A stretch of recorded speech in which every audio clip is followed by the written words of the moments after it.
So just kind of an overview of what we're kind of going to go through tonight.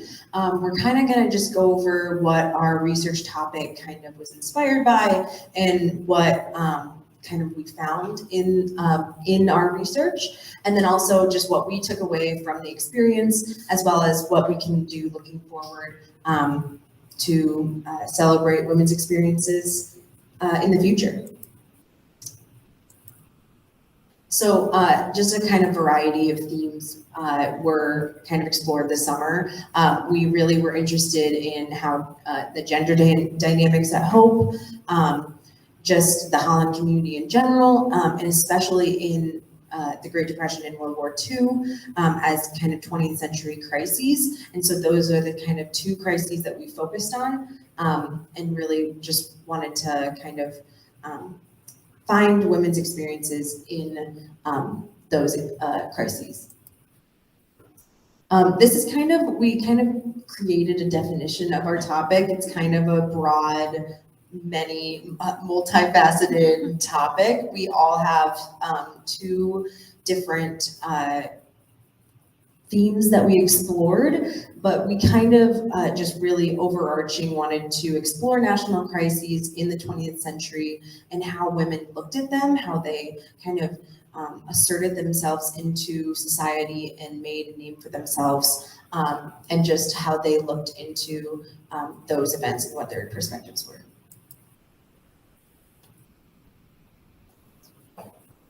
So our order of operations is a little bit different than science. In science, you normally start with some kind of hypothesis, and you're trying to prove or disprove that hypothesis, but ours was more like a funnel. So we started with our broad topic of women at Hope during the 30s and 40s, and then we went to the primary resources, which are firsthand accounts and narratives of what happened. And from there, we pored over many, many, many documents, and we looked for what themes and questions stuck out. From there, we went to our secondary resources, which are secondhand accounts of what happened, usually scholarly interpretations. And from there, we were looking at our data and seeing if it was normal or abnormal, and we were also looking at the context for why that would be. And from there, we started crafting an argument. So it took a while to actually get to the argument, which was kind of fun for us, but also it took a lot. So we wanted to acknowledge some limitations of our research because we'd be remiss if we didn't, especially because we were limited by the archives and what they had. And we know that, well, there was a fire, so we didn't have that many things to look at sometimes. And also we liked this theory that kind of explained why there would be less stuff in the archives in the first place for us to look at. So philosopher and historian Michel Rolfe-Trouillot argues that history is filtered through many biases which silence those without power. And so specifically, there are 4 stages. The first stage is the original documentation. So the poor, the powerless, the illiterate aren't going to write their stuff down. And if they do, it's not going to be on good enough material that it's going to last hundreds and hundreds of years. The second stage is the archival stage. So whose stuff is saved? Who donates their stuff to the archives?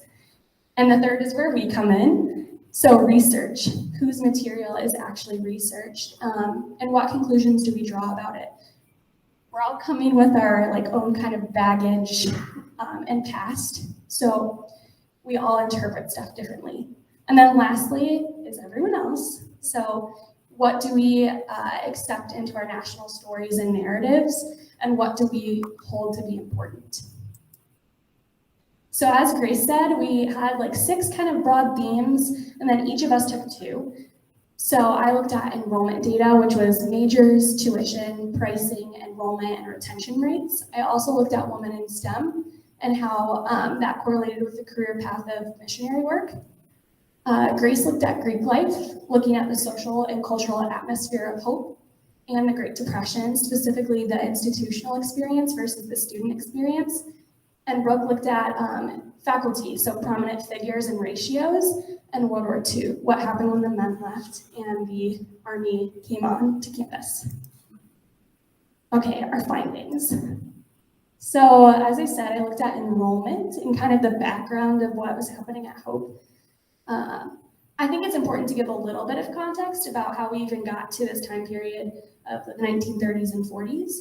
So Hope was created in 1866, and it was created with the purpose of creating three, I guess, kind of career paths. So teachers, ministers, and missionaries, which made sense because we were a part of the Reformed Church of America or affiliated with the Reformed Church of America.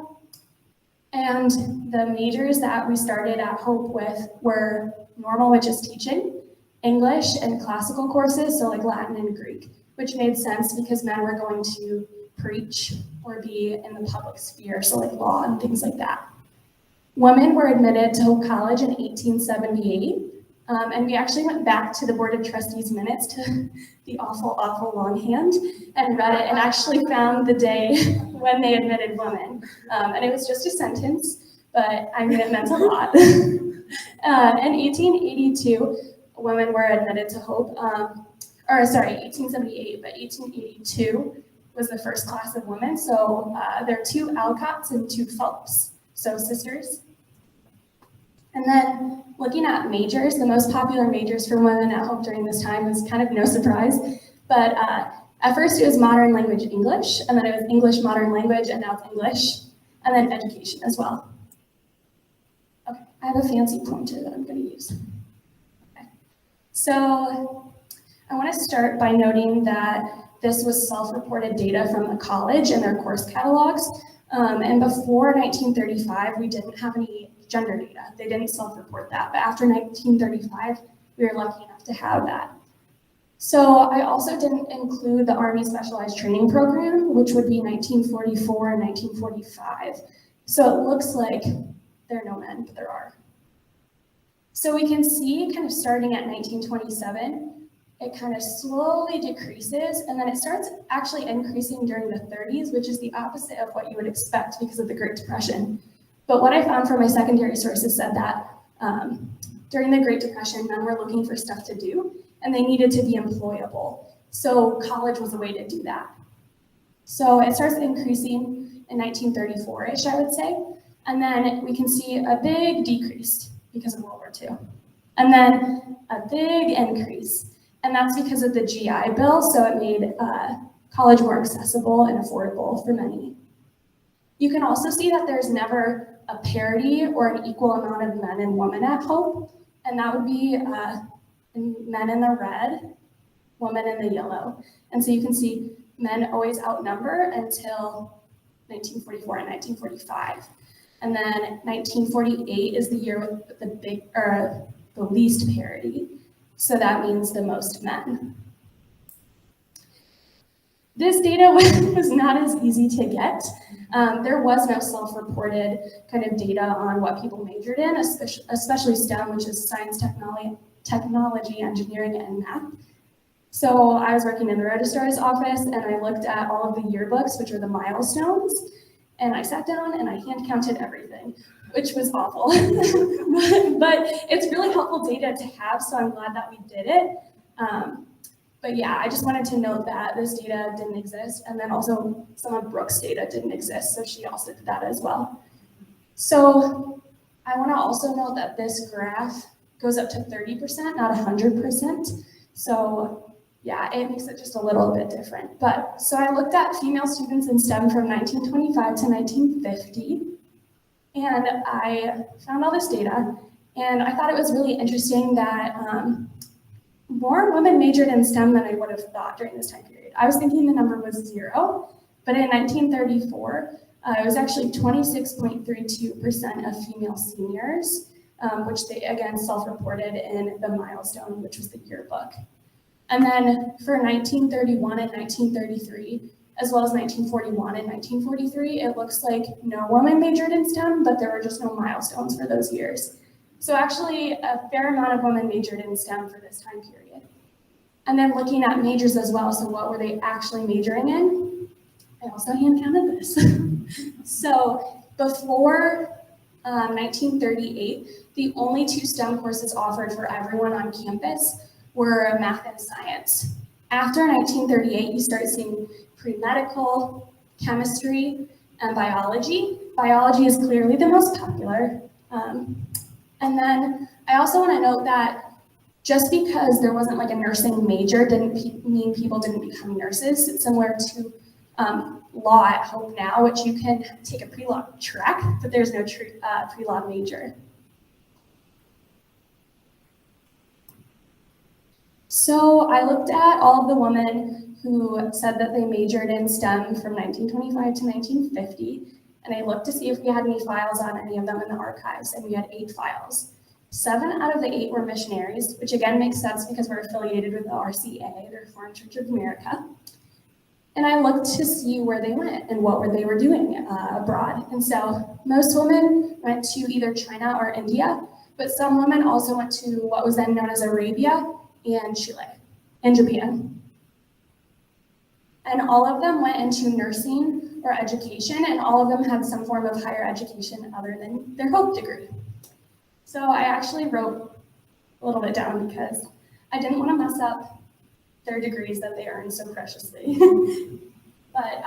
So I looked at Jeanette Veldman, Marjorie Van Vranken, and Dr. Bernadine Siebert-de-Valois, and they were 3 of the 8. So Jeanette Veldman is from Granville, Michigan. She got a Bachelor of Arts in Science from Hope in 1926, and she was a Sigma. If there are any Sigmas here, that's a sorority. She went to Presbyterian Hospital School of Nursing in 1929, and then to Columbia in 1946, and the School of Midwifery in New York City Maternity Center Association, and got degrees from all of those places. In 1930, she went to China, and she stayed there until 1951 when the communist government took over and kicked her out. She was exiled. And then she got a master in nursing in 1946, and that was from Columbia University as well. And she went to India from 1937 to 1938, but then she was a prisoner of war in World War II, and in 1946 she went to Arabia until 1967. Okay, next one. Marjorie Van Vranken was born in New York City. Her parents were missionaries in India. She got a Bachelor of Arts in 1946 from Hope in bio and chemistry. I don't think this sorority exists, but a thesaurian. She actually couldn't pay her way through college by herself, so she had jobs as a glass grinder, a machine mirror engraver, and in the chemical plant. In 1949, she got a master's in physiology from the University of Illinois, and she became a teacher of physiology in India until 1952. And then Dr. Bernadine Siebert-de-Valois she's kind of my favorite, but yeah, she was born in Grand Rapids, and in 1930, she got a Bachelor of Arts in Science. She was a Dorian, which is a sorority that still exists. Yes.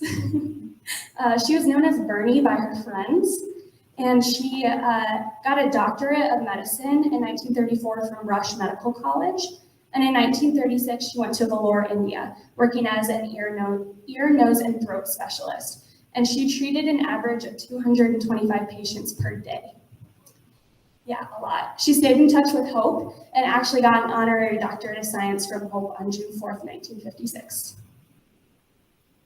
All right. So as I began my research on women in the 1930s, 1940s, I started thinking about my Hope experience and the role that women faculty had on what I'm doing now. And so I started some of my research there and started noting some very prominent themes in what I was finding. The first was that there were just a lot more male faculty than female faculty, which you can see in this graph. So the blue is the female and the red is the male, and you can see that at most times the men outnumber the female faculty. Even as we're starting to add more and more towards the 1950s, we still have a lot more male than female. And so I collected most of this data from the milestones, as Maria was talking about. So I would go through and count the number of female and the number of male each year and then record that.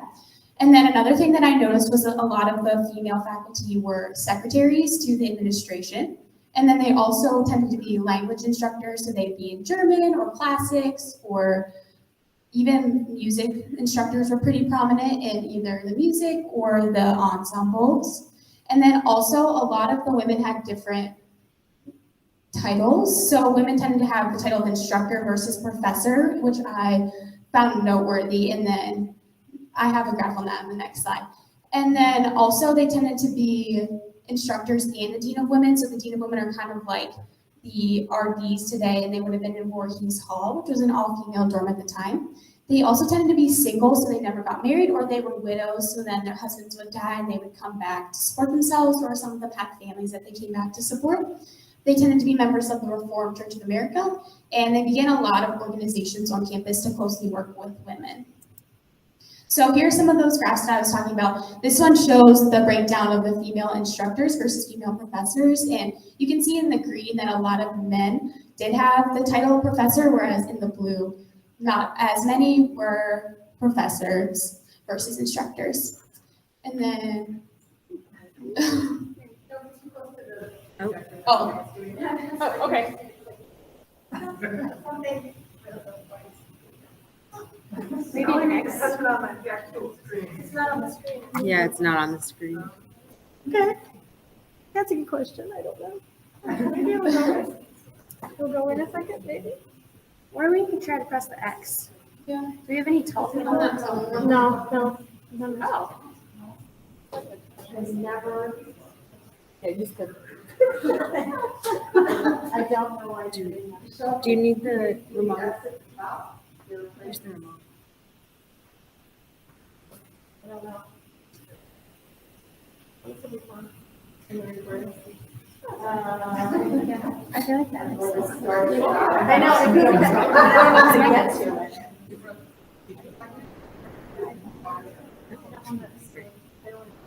All right. Good job. All right. Well, and then after that, I looked at how many female professors are PhDs versus not PhDs, since that's something that typically distinguishes female faculty and male faculty today. You have to have a PhD for the most part.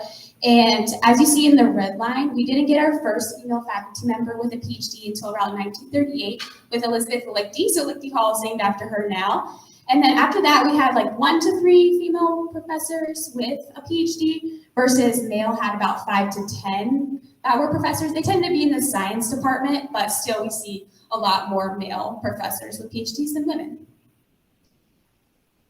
And then here are a couple of my notable faculty that I wanted to highlight. So first we have Winifred Durfee, which we have Durfee Hall for today. So she's still pretty well known on campus. She was the first Dean of Women in Voorhees Hall whenever they first made that into an all-women dormitory. And she started to create a lot of what they call the Voorhees House rules. So this would dictate when you could have visitors, when you could take phone calls, when was homework times, when you had to be in bed. So definitely grateful that there aren't as many of these rules now on campus. And then she was also the head of the French and the drama departments. She was a widow, so whenever her husband died, she came back and took the role in Voorhees Hall. And then, she was the namesake of Durfee. And then next we have Meta Ross, who was a professor of English and history, but her true passion was history. She petitioned President Wickers and President Dinnett a lot to try to get her more history classes and less English. And then she's also the founder of the Paulette and Moss Dramatic Society. So her and Winifred Durfee, they were kind of the trailblazers for the drama department at Hope College, because we were still with the Reformed Church of America at that point, and they were very strict and felt that drama was a little too frivolous for the campus. And these were the two women that kind of said that this is something that would benefit the student population and helped make that happen today. And then she also began the International Relations Club. So this was a group of students who were interested in foreign affairs, and they would get together and they'd talk about other countries and things that were happening there in different forms of government.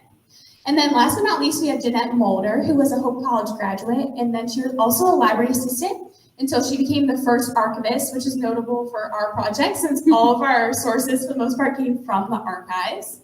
And she worked very closely with the University of Michigan to help develop a system and to turn it into what it is today. All right, so I focus mostly on the 1930s. A lot of the kind of raw graphical data that Brooke and Maria were able to access, there wasn't a lot of concrete and consistent documentation of the Great Depression. A lot of the institutional records were very inconsistent with their reporting. And then also in the Anchor, which is the student newspaper, a lot of students didn't really report about their experiences in the Great Depression as much. And so there was a lot of just kind of finding what kind of cultural trends were happening. And then also that kind of led me into finding interest in social life and kind of leaning into what Greek life meant to these women.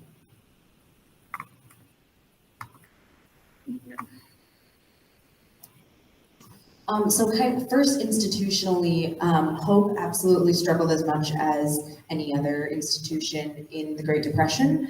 But there was actually some financial struggles prior to the Great Depression that caused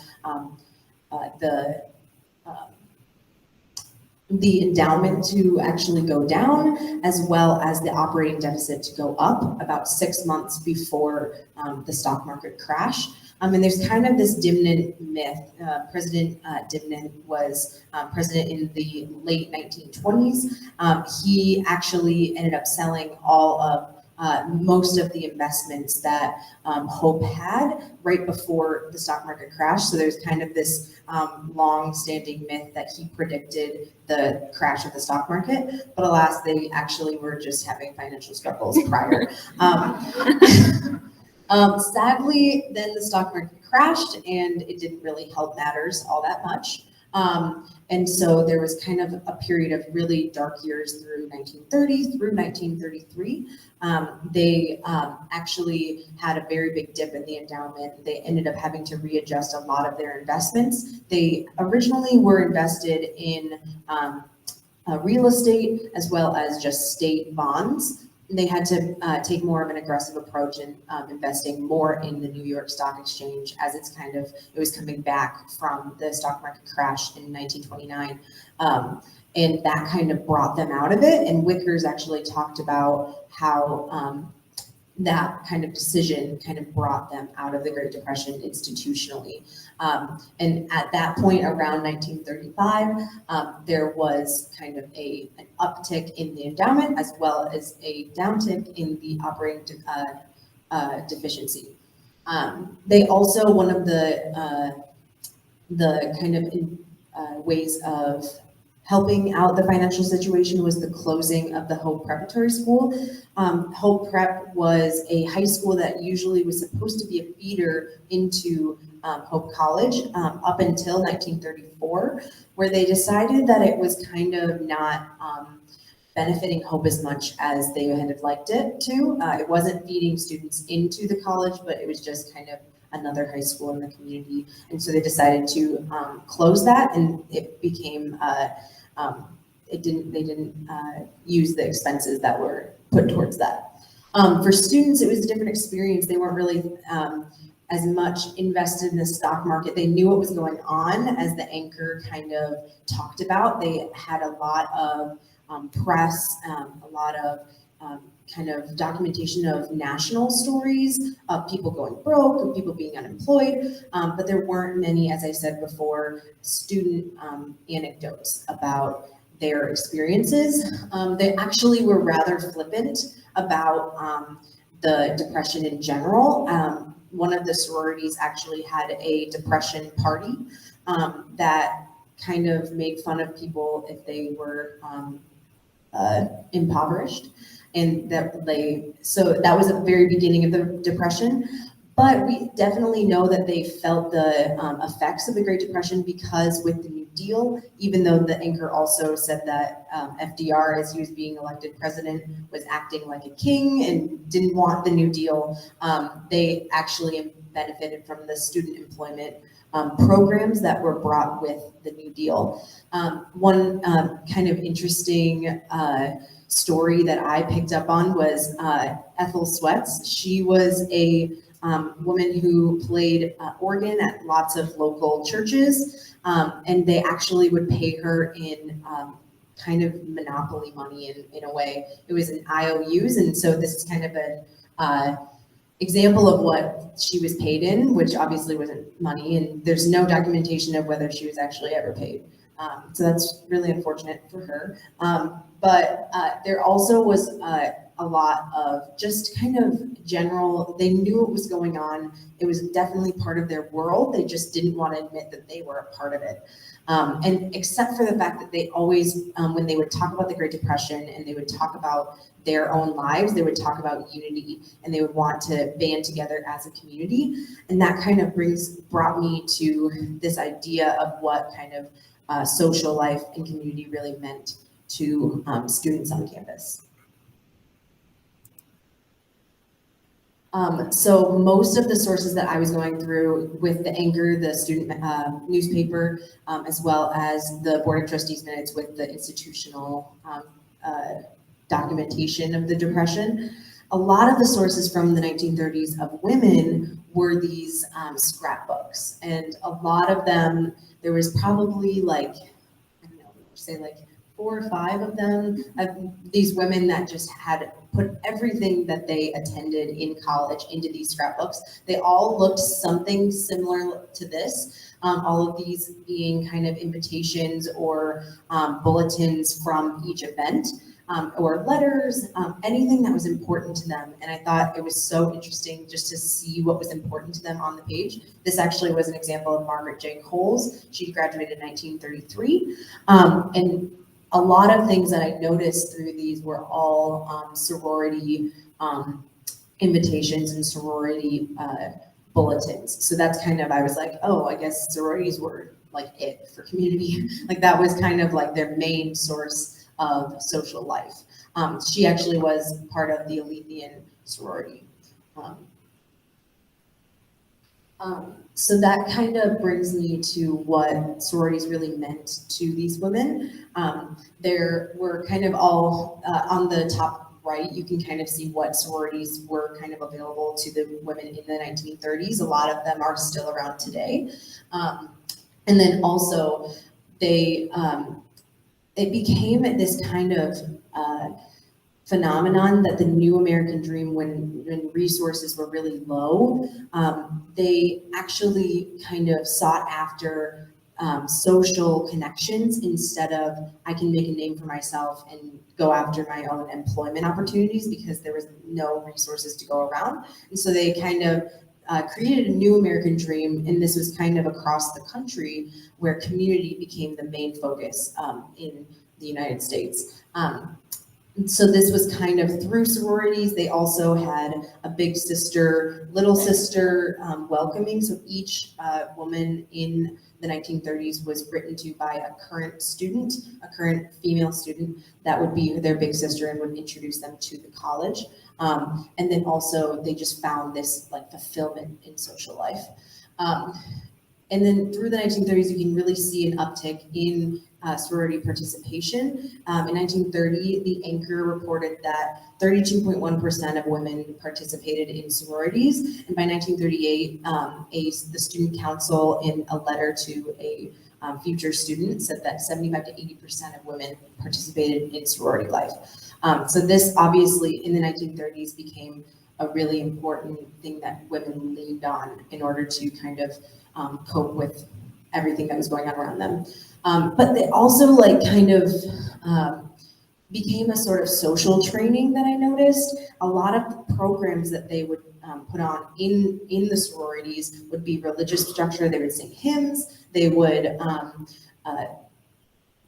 teach different verses and do prayer groups. But then also they would do middle class kind of women training, and they had etiquette classes at their sorority meetings in order to kind of prepare them to be the upstanding middle class woman. So at the same time as this 1930s Great Depression, coping as a community together, there was still this overlap of still trying to portray yourself as this perfect middle class woman. So I thought that was a really interesting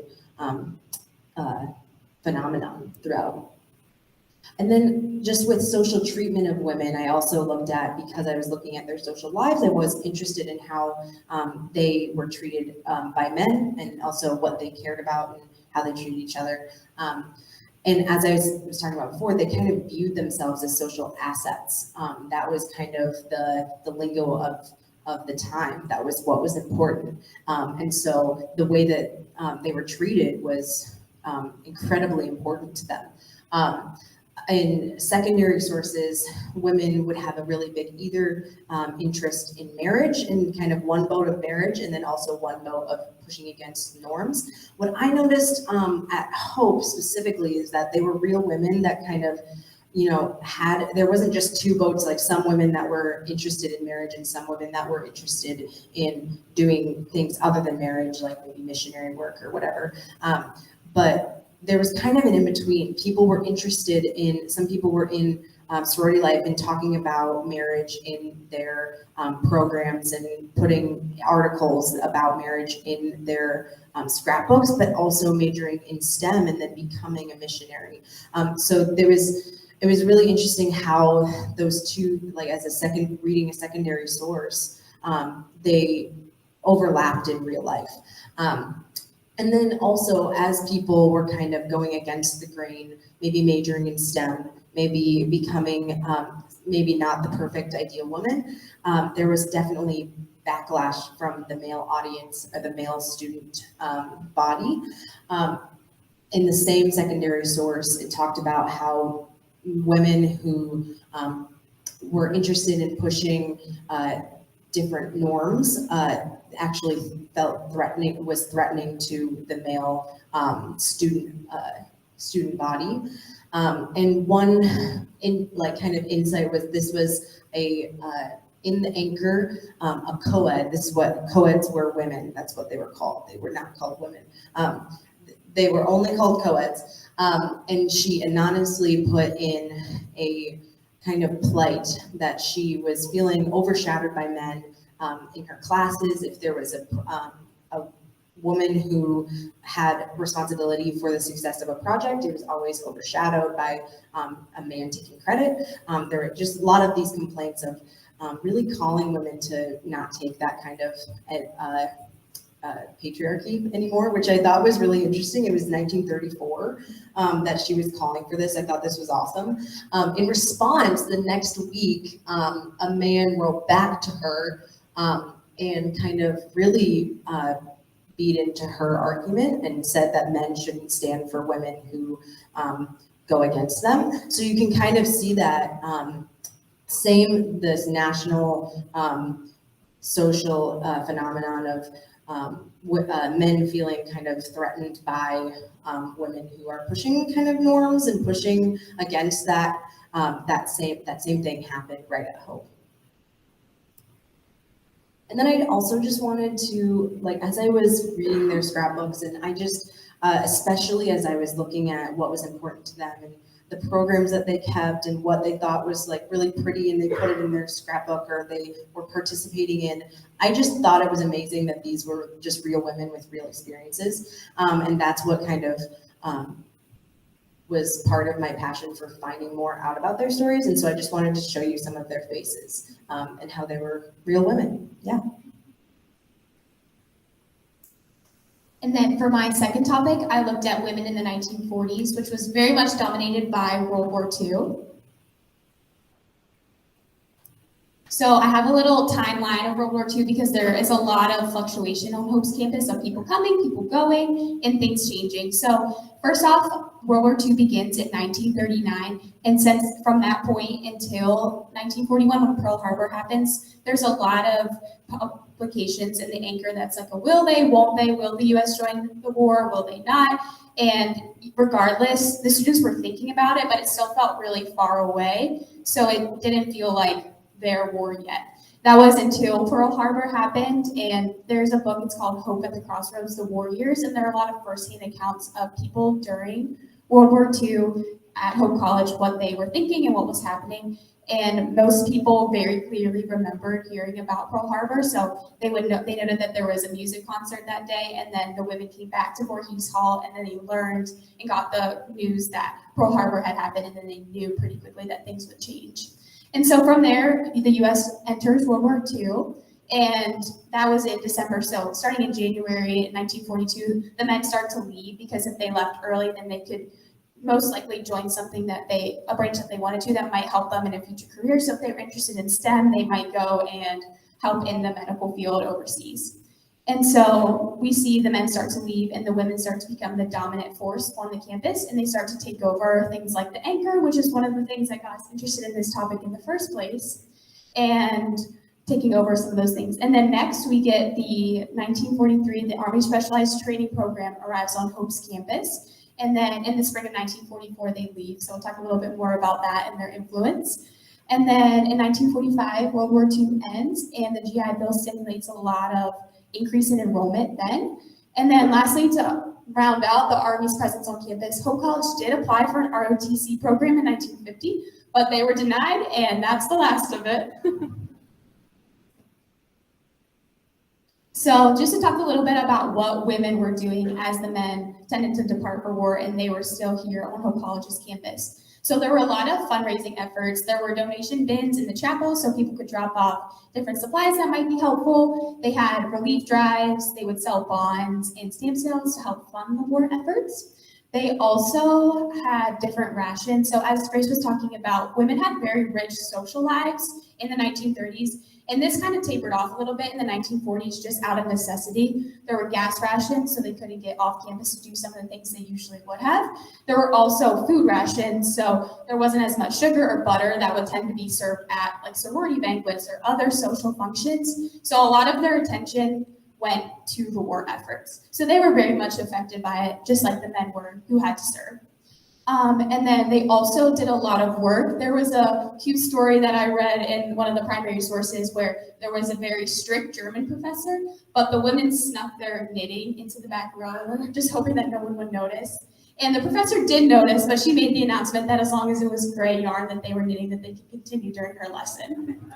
And then they also took some first aid classes over the summers. They would work at factories. One of the girls' names was Rosie, so she earned the nickname Rosie the Riveter after the political cartoon.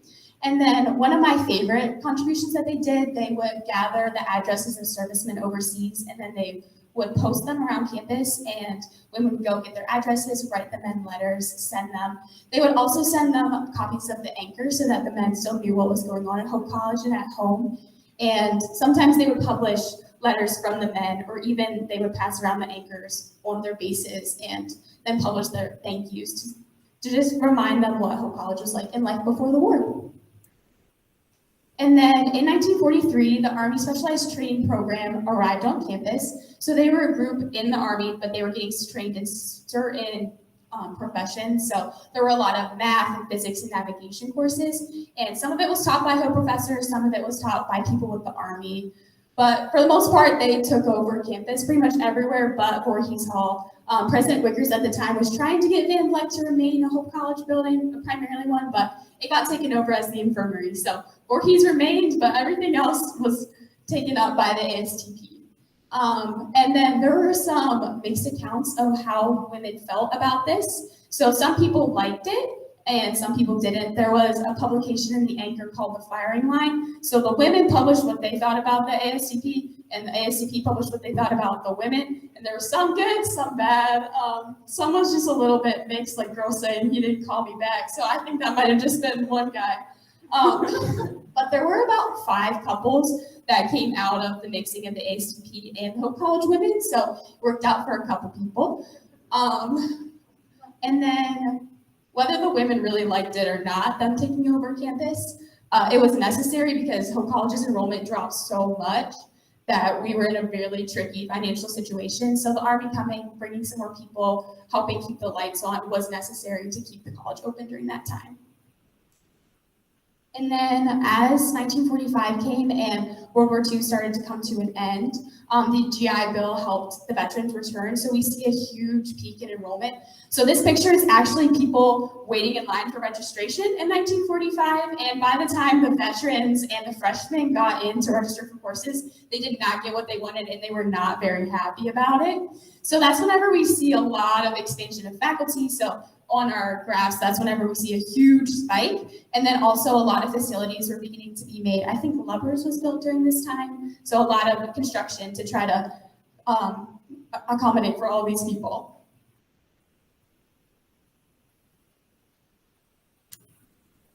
Just some key takeaways. We actually ended up producing a website using format or a program called Scalar. This became kind of like a digital book, but it had many different like ways to read it in a way. That's what kind of how we thought about it. So we wanted to take our different themes and kind of think about them in different ways and go at them at using different perspectives. And so as you kind of click through the website, you can read more about our findings in different kind of chronologies. So you can go through chronologically with the 30s to the 40s. You can also go through like thematically. They're all different kind of ways to look at the website. And this was kind of one of our main outcomes of our research. And it was just a really exciting process to not only like kind of gather all this information and findings that we found interesting, but kind of put it into a story format that was workable and kind of for other people to enjoy. Okay, so I think one of the big takeaways that I got out of this project was, the beautiful people. They were so interesting to look at and read all of their stories, but also we found that every single primary source and secondary source that we looked at came with its own baggage. So everyone was writing things from their own interpretation because we all know that fact depends on who you are. So yeah, sometimes we would find competing interpretations and we would have to figure out, can we go back to a primary source, or is this the primary source and why were they writing the way they were? Because it wasn't necessarily malicious, it was just how they viewed what happened. And then also teamwork. There were sometimes we would have to go back to the primary sources and I would get very panicked, and then Grace and Brooke would look at me and say, if we have to take 2 extra weeks, we will take 2 extra weeks. And we would just sit together in the archives and do that together. So.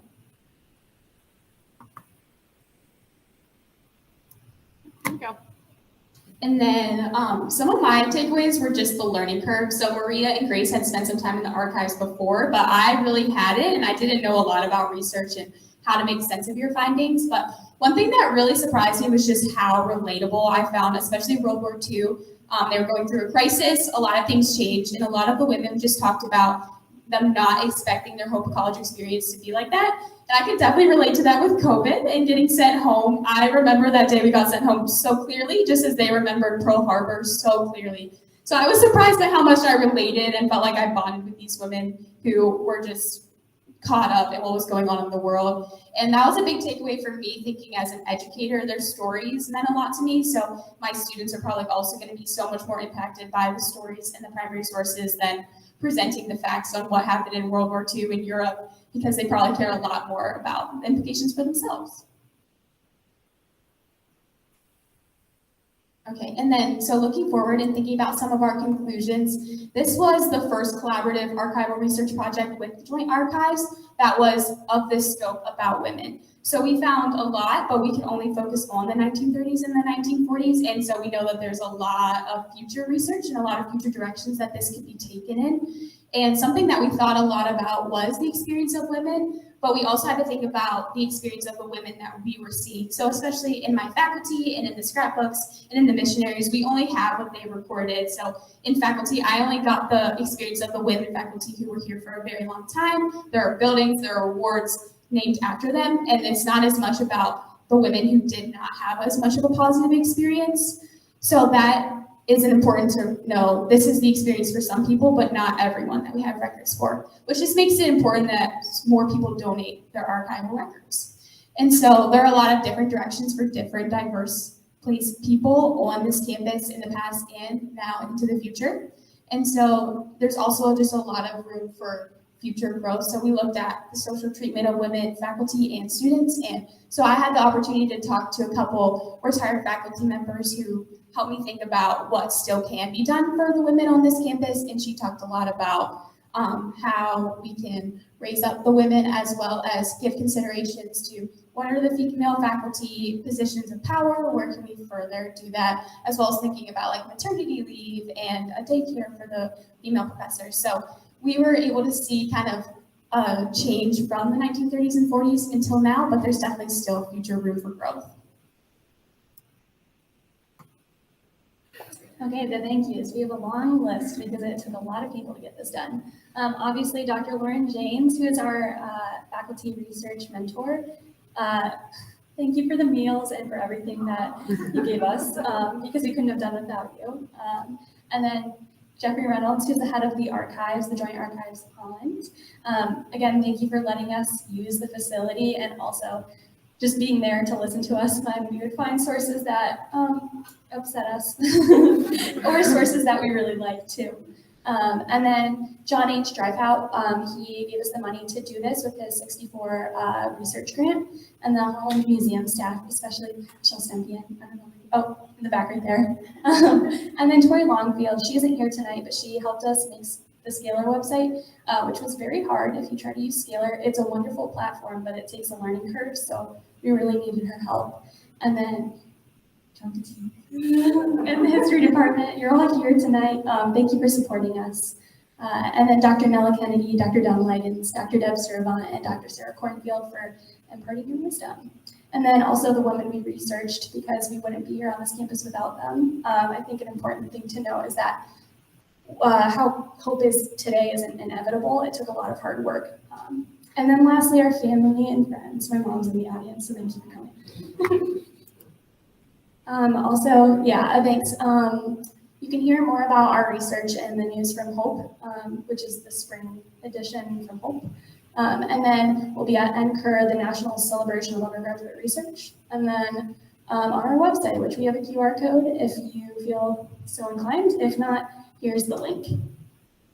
Okay, I think questions. Yeah. On the slide.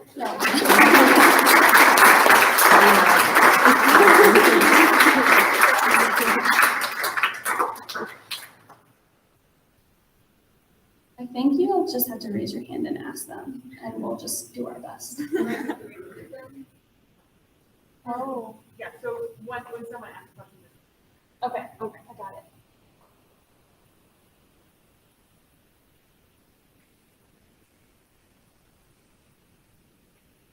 Yes. Can you tell us more about the ROTC and why it never came to us? That sounds like a new question. Yes, I'm going to repeat the question. Why did the ROTC never come to Hope? Yes. So a lot of it had to do with like spreading the ROTC programs throughout the world, not throughout the world, throughout the United States. So there was already an ROTC program in Michigan, kind of close to Hope College's campus, and there was just the concern that Hope College wasn't big enough to draw enough people to make it worth it.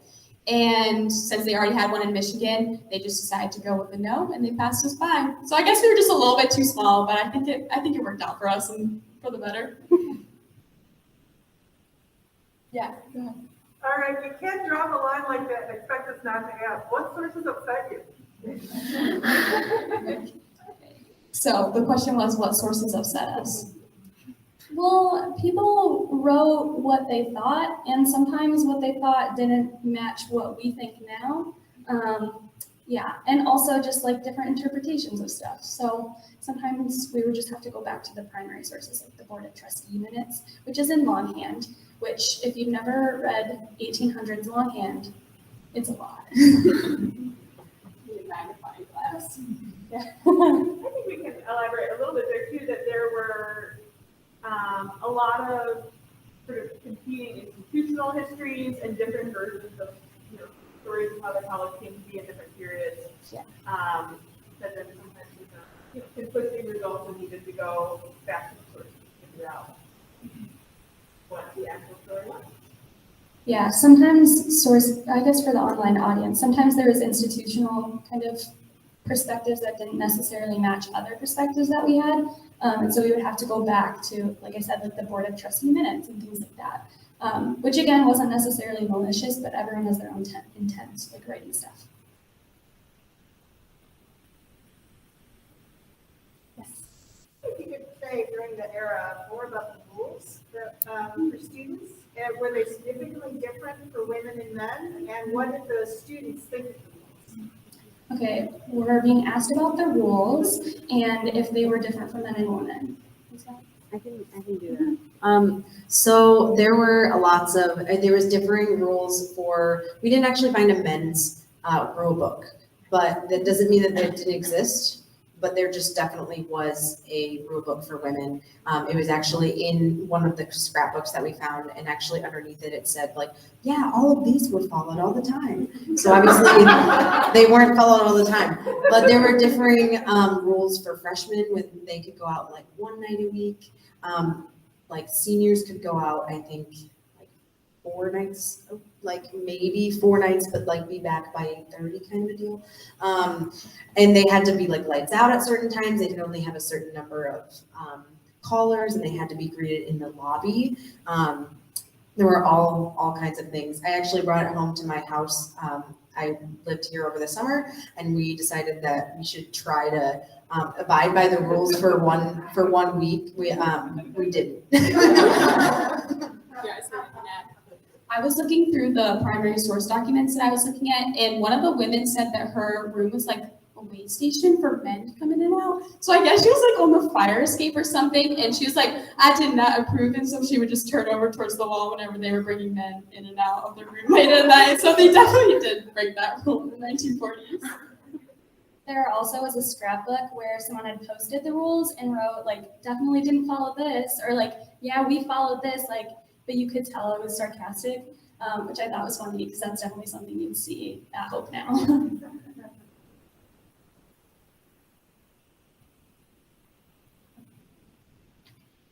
So, there's definitely still spring by spring. It's still something that we talk about on campus.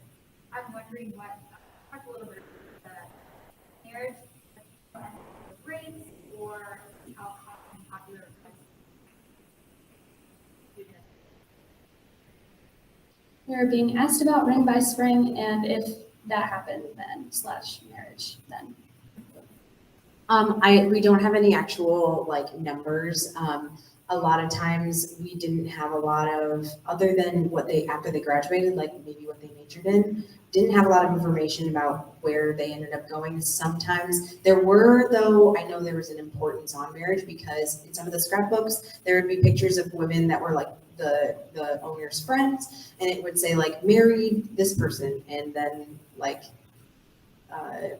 went on to live here or something like that.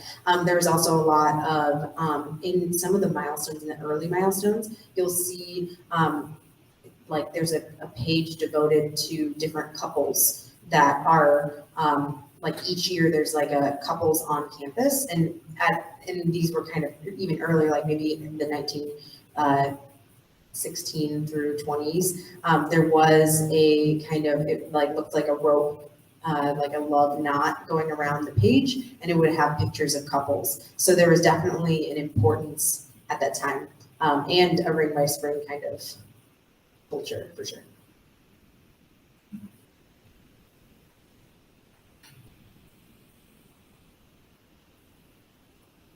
Oh, yeah. Can you talk a little bit about how these sources ended up in the archives? Where did they come from? And then also, how do you think digital records will influence our future perspective in the present now? I feel like all of us could talk on that Yeah. for probably an hour. Well, I mean, for us, a lot of it was real institutional records, like the Board of Trustees minutes or the milestones. A lot of times also it was people who were around Hope a lot, or maybe large Hope families that felt, I don't know, important enough to donate their stuff to the archives. So that's kind of how people get lost in the archives or in history, because either they don't donate their own stuff or nobody donates it for them. And so, yeah, that's kind of how a lot of the sources that we had. I don't know. Yeah. So part of my project too was because I couldn't physically be in the archives most days of the week because I was working full time at the registrar's office. So I would look at all the digital stuff. So I had this like big volume, and I looked at, wanted to do a diversity statement because obviously most of the women we were looking at were white. We know that those were not the only women at Hope during this time period. And so especially there were a lot of international women too on campus.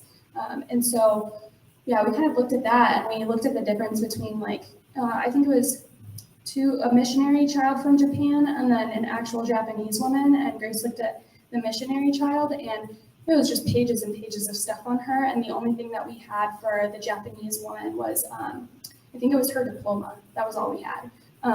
So we're severely limited by what people donate and also like how they view themselves. Because often it wouldn't be people donating their own stuff. I mean, people do that now, but it would be family members and things like that. And so hopefully, I think it was like, you're asking about digital archives. So that's what me and Grace did sometimes at the archives, is we would digitize stuff for researchers. And I think it's just really important because if something were to, like a flood happened and we lost everything, we would have digital documentation of it. And also, researchers don't have to physically come to Holland, which can be an expense. They can be in like Pennsylvania or whatever and still do research on this time. So it allows researchers from almost anywhere to get stuff, which is nice. Yeah. I also was thinking about how just in this time where everyone has their own archive, whether that's like social media, like we're all on the internet somehow, or even just pictures on our phones. If we are entering this kind of new era that is kind of uncharted because never before has so many people been documented ever. So that'll be an interesting thing to see as it progresses in finding as historical study is moving forward. Yeah. That's great. Also, just like to note off of that, so like we have a lot of personal archives and like emails and everything, but I think it's important to note how impressive it is that these people kept like so many letters and scrapbooks and everything. So part of it too is people just keeping the things that are important that could end up in the archives too. So this is connected to a previous question, but Maria, you talked a little bit about how, since you were getting the major data based on seniors in the milestone, if someone got married and left Hope before then, we don't necessarily even have a record of that student and their major in the data. Yeah. I mean, you kind of said it all. Can you repeat it for the people in the back? Yes, Dr. James was asking, so I looked at senior women at Hope in the milestone, but if they left because they were married or they had a poor experience or they had to drop out because of financials or for whatever reason, we don't have an accurate kind of record of their major because they left before they completed their 4 years. And so I think all of our work was impacted by that too, especially me and Brooke, because we were doing more like numbers, but history majors numbers. Because we only have the records of people that enjoyed their experience at Hope and people who were wealthy enough and able to stay. So also, there could have been a whole group of people that hated it at Hope. There could have been a whole smear campaign that we just did not know about, which I don't know. I feel like we would have had a reference to that, but I don't know. Again, we're severely limited by our resources. Can I ask you about those milestones? You said you looked at the seniors and they were the ones that you could see their major. So I'm thinking that, the seniors and the senior portrait and the name and the major and the hometown. And for underclassmen, it's just their name and their picture. Yeah. Right? So you have to do it with only seniors. Is that right? Yeah, you have to do it with only seniors because freshmen weren't cool enough to like put their majors and take up space on the pages. Well, they didn't have majors yet. Yeah. Well, sophomores and juniors too. So it was only seniors that were able to actually put their major and their hometown. And sometimes it would be like a quote about them, or it would be like a whole biography. That's how I know Bernadine was Bernie. So yeah, the seniors were lucky enough to have enough status to be able to take up like a whole page with their photo, or like a quarter of a page, depending on the year. And freshmen, sophomores, and juniors just did not have that. So we don't really know what they were doing.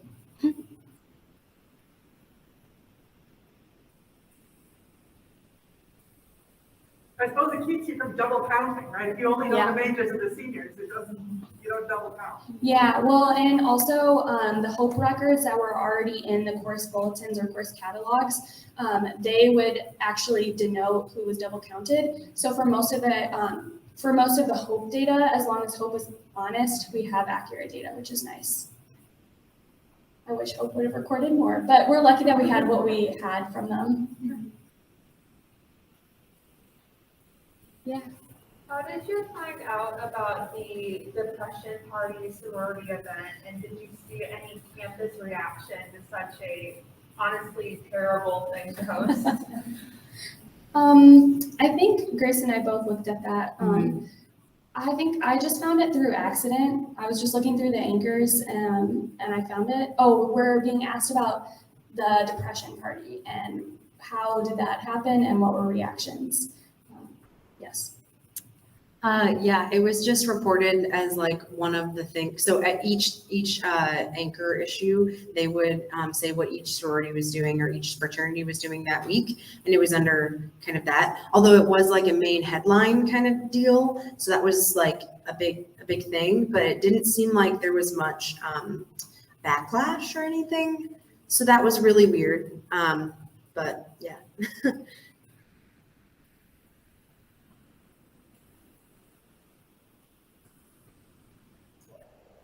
Thank you very much.